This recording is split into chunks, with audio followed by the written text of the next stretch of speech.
আসন্ন ঢাকা প্রিমিয়ার লিগে legends of রূপগঞ্জে খেলবেন সাকিব আল হাসান। গেল আসরে শেখ জামালের হয়ে খেলায় রোববার সাকিবের সঙ্গে দলবদল চুক্তির আনুষ্ঠানিকতা সারবে ক্লাবটি।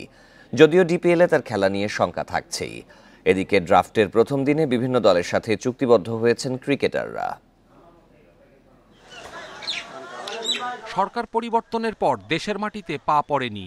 একাধিক মামলার আসামি, সবশেষ জানুয়ারিতে গ্রেপ্তারি পরোয়ানা। মোটা দাগে দেশের ক্রিকেট থেকে বিচ্ছিন্ন সাকিব।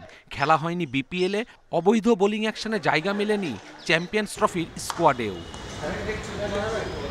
দেশের মাটিতে এখনও খেলতে আগ্রহী সাকিবকে দলে নিয়েছে বিপিএলের ক্লাব লেজেন্ডস অব রূপগঞ্জ।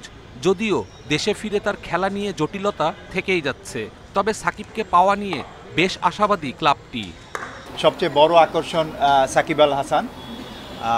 আমার সাথে কথা হয়েছে, ও আমেরিকাতে ছিল। সো ঘরের ছেলে ঘরে আসতেছে, এটি হলো সবচেয়ে বড় নিউজ। থার্ড টেস্ট দিতে যাচ্ছে, ইংল্যান্ডে আসতেছে রোজার মধ্যে।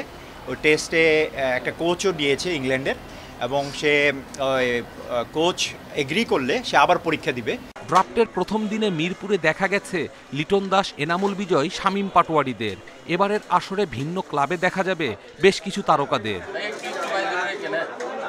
এবারের ডিপিএলে তুলনামূলক কম পারিশ্রমিক নিয়ে খেলবেন ক্রিকেটাররা। বড় তারকারা নির্দিষ্ট ক্লাবে না থাকায় ভালো আসরের প্রত্যাশা অগ্রণী ব্যাংকের হয়ে নাম লেখানো ইমরুল কায়েসের। যে দুই একটা টিম অনেক স্ট্রং থাকতো, ওই টিমের সাথে খেলতে গেলে আসলে সবাই আগে থেকে জানতো যে রেজাল্ট আমরা পারবো না, কারণ ওদের যে ব্যালেন্স টিম থাকতো।